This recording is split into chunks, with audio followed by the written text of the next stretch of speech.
അത് ഒരു പ്രോപ്പർ ഫുട്ബോളേ അല്ല. നമ്മൾ കാണുമ്പം ഇതൊരുമാതിരി എന്താ പറയുക, ചന്ത ടൈപ്പ് ഓഫ് ഫുട്ബോളാണ് ഈ പ്രീമിയർ ലീഗിൽ നടക്കുന്നത്. So that should be avoided. ഏറ്റവും വ്യൂവർഷിപ്പ് ഉള്ള ഒരു ലീഗാണ് ഇത്. കാരണം എന്താണ് സംഭവിക്കുന്നത് വെച്ച് പറഞ്ഞാൽ, അതായത് ഈ ഒരു ടൈപ്പ് ഓഫ് ഡിഫെൻഡിങ് പെനൽറ്റി ബോക്സിൻ്റെ അകത്ത് നടക്കുന്ന ഈ തേർഡ് ഗ്രേഡ് ഡിഫെൻഡിങ്, കൂട്ടപ്പൊരിച്ചിൽ, എല്ലാവരും കൂടെ കിടന്ന് കാണുന്ന അടിയുണ്ടാക്കുന്ന പറഞ്ഞാൽ this is getting spread across ഈ under 16, under 14, under 9s, 13s, ഇങ്ങനത്തുള്ള ഈ കളി കണ്ട് പഠിച്ച് വരുന്ന അടുത്ത ജനറേഷനിലേക്ക് ഇത് സ്പ്രെഡ് ആയിക്കൊണ്ടിരിക്കുകയാണ്. ഇപ്പം നോർമൽ കളി കളിക്കുമ്പോഴും ഇപ്പം ഞാൻ അറിഞ്ഞത് അങ്ങനെയാണ്, ഞാൻ കേട്ടത് അങ്ങനെയാണ്. പിള്ളേർ ഇതുണ്ടല്ലോ അണ്ടർ 19s അല്ല അണ്ടർ 18s, അണ്ടർ 16s, ഇവരെല്ലാവരും ഇപ്പോൾ ഇത് തന്നെയാണ് കളിച്ചുകൊണ്ടിരിക്കുന്നത്.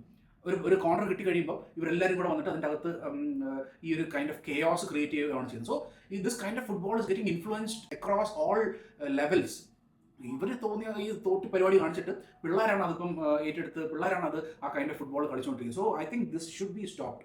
ഈ ടൈപ്പ് ഓഫ് വൃത്തികെട്ട football should be stopped. And the PGMOL അവർ ഒരു ഡിസിഷൻ എടുത്ത്, പ്രോപ്പറായിട്ട് ഡിസിഷൻ എടുത്തില്ലെങ്കിൽ this will definitely kill football. ഇതാണ് എനിക്ക് പറയാനായിട്ടുള്ളത്. സോ എന്താ നിങ്ങളുടെ അഭിപ്രായം? ഇന്നലത്തെ ഗെയിം കണ്ടവർ, അല്ലെങ്കിൽ അത് ആർസണലിന് കിട്ടേണ്ട ഫൗളാണോ, അതോ അത് ഗോൾ സ്റ്റാൻഡ് ചെയ്യണമായിരുന്നോ, അതോ ഒരു പെനൽറ്റി അവിടെ കിട്ടണമായിരുന്നോ എന്ന് എന്താ നിങ്ങൾക്ക് തോന്നുന്നത്? Kindly put that in the comment section. Okay.